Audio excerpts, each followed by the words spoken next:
Salut à toutes et à tous, ici Ninja Scripter pour le 4e épisode de cette série sur Django.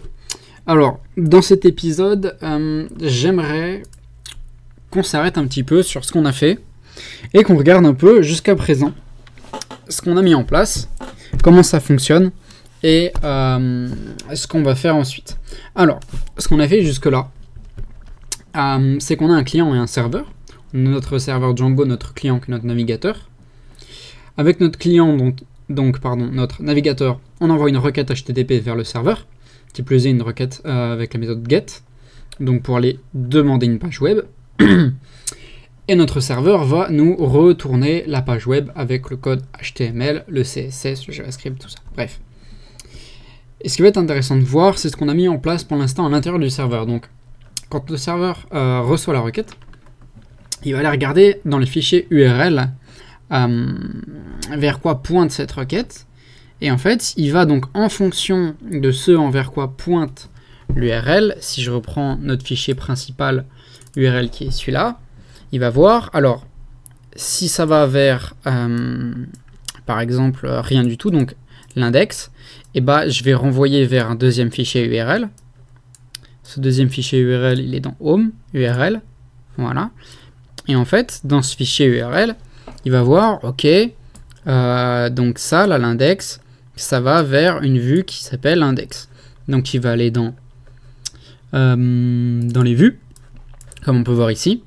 Et donc dans la vue, il va trouver index et il va aller chercher, il va voir ici que on envoie le fichier HTML qui est home/index et il va aller le chercher, le template index qui est ici, et il va l'envoyer. Ceci fait, on a bouclé la boucle. Voilà ce qui se passe concrètement. Et on peut aussi passer directement du fichier principal à une vue, puis etc. etc., etc. Ça, c'est ce qu'on a vu jusqu'ici et c'est ce qu'on a fait.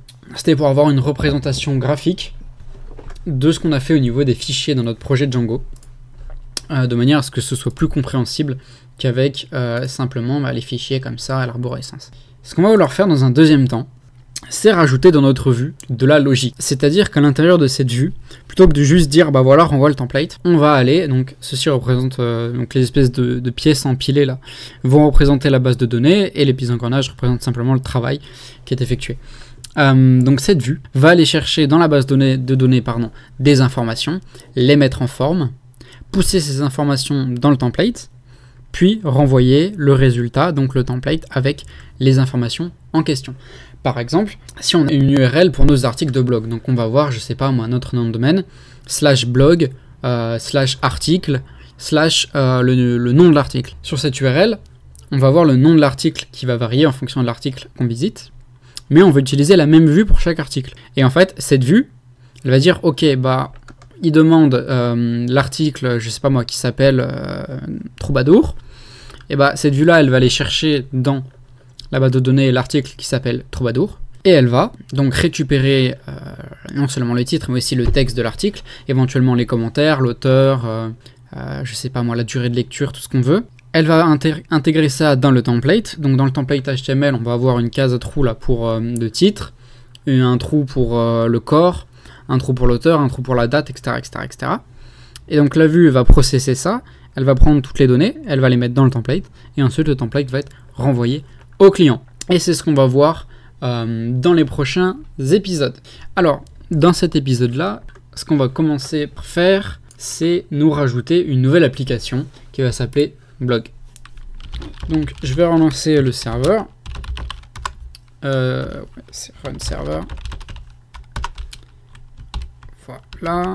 Voilà notre serveur. Là, on va se trouver sur l'index. Donc, ce que je vais faire, c'est que je vais exécuter sur manage.py la commande startup. Et cette app, je vais l'appeler blog. Je me retrouve maintenant avec une nouvelle application qui s'appelle Blog. Cette application, je vais de ce pas l'ajouter à mes settings dans Install App. Je vais rajouter blog.apps.blog config Voilà, je vais rajouter ma petite virgule. Hop, tout va bien. Je vais pouvoir relancer mon serveur. Ceci fait, je vais aller dans mon fichier principal URL et je vais dire que si on va sur blog, on va inclure blog.url. Donc je vais aller dans blog, là le travail il est terminé. Hop. Donc je vais dans blog, new file, je crée un fichier URL dédié. Hop. Je vais récupérer le modèle URL qu'on a utilisé ici. Hop. Je récupère ça. Et on va aller dans views. Je vais appeler ça blog. Oula. Non, pas le plein écran. Views.blog index. Oula, qu'est-ce qui se passe? Blog index. Et le name, ça va être donc du coup blog index. Je regarde sur mon serveur.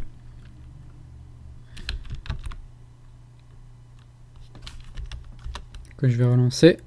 Blog.views has no attribute blog index. Ce qui est normal. Il faut que j'aille donc créer cette vue que j'ai appelée blog index. On va mettre def blog index qui prend en argument request comme on l'a déjà vu. Je vais mettre return render comment ça s'appelle, request, et en deuxième je vais mettre donc pour aller chercher le template blog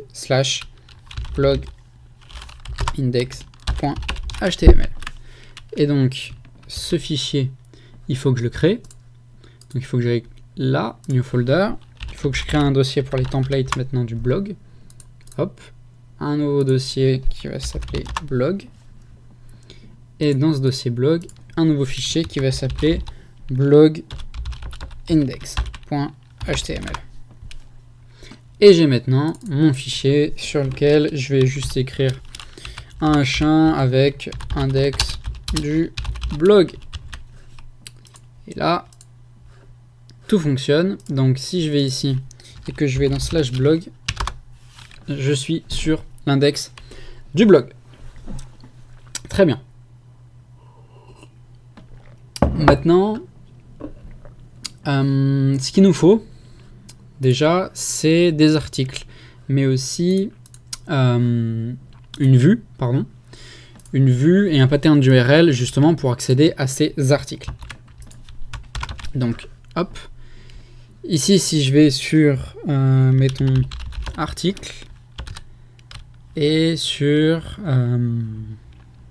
est-ce que je mets un ID? Pour l'instant, on va utiliser un ID. Donc, ça va être int, 2 points, et je vais mettre ça, article ID. Voilà. Et ça va aller vers... tac tac tac, article. Je vais mettre ça au singulier, je pense. Article. Et donc du coup cette vue article, je vais la créer ici. Hop, elle va prendre article. Elle va prendre en argument du coup article ID. Je peux remettre str. Hein.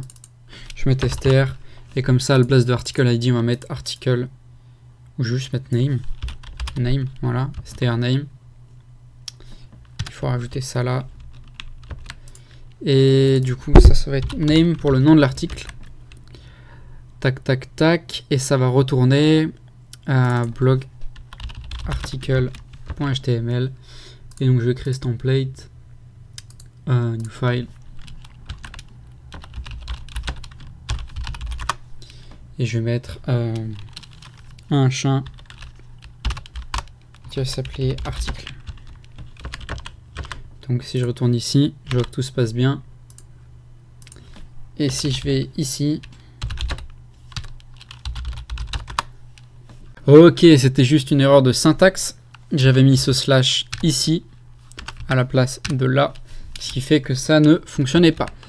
Dans Django, quand on configure une URL, on a un truc qui est assez intéressant, c'est cette syntaxe. Cette syntaxe, elle nous permet de définir des URL qu'on va pouvoir appeler dynamiques. Donc je vais avoir mon blog, donc /blog, /article, / le nom de l'article. Et en fait, pour que ça fonctionne dans Django, je vais utiliser ici une sorte de variable qui va syntaxer comme ça avec un plus petit que et un plus grand que, où je vais avoir donc le type de valeur. Donc moi là c'est str pour string, pour une chaîne de caractères, ça peut être aussi un nombre entier, int. Ça peut être des valeurs booléennes, tout ça, mais j'en ai jamais eu connaissance, j'ai jamais regardé. Donc je vais me limiter aux strings et aux int. Et derrière, donc 2 points, et le nom que je veux donner à cette variable. Et en fait, ce nom-là, il va falloir le passer ici, dans la vue. Et donc en fait, quand quelqu'un va faire une requête sur /blog, /article, / un mot quelconque, donc si je mets ça, ça va marcher. Et en fait, ce nom qui est rentré ici, il va être passé en argument là. Donc je vais pouvoir le récupérer et je vais pouvoir m'en servir pour aller chercher s'il y a un article qui correspond à ce nom-là. Et si oui, il y a un article qui correspond à ce nom-là, comment dire? Si oui, il y a un article qui correspond à ce nom-là, eh bien aller les chercher dans la base de données, voilà. Et donc passer cette donnée-là dans mon template et ensuite renvoyer le template et l'afficher. Là pour l'instant mon template c'est juste article, il n'y a pas de prise en charge de la base de données, donc peu importe ce que je mets ici, ça va fonctionner et ça va me renvoyer article, simplement. Dans la vidéo qui va venir juste après, on va voir comment on va implémenter le modèle d'article dans notre base de données et créer nos premiers articles, puis les afficher grâce à la vue qui est ici. Je vous remercie d'avoir regardé cette vidéo, je vous dis à tout de suite dans la prochaine vidéo.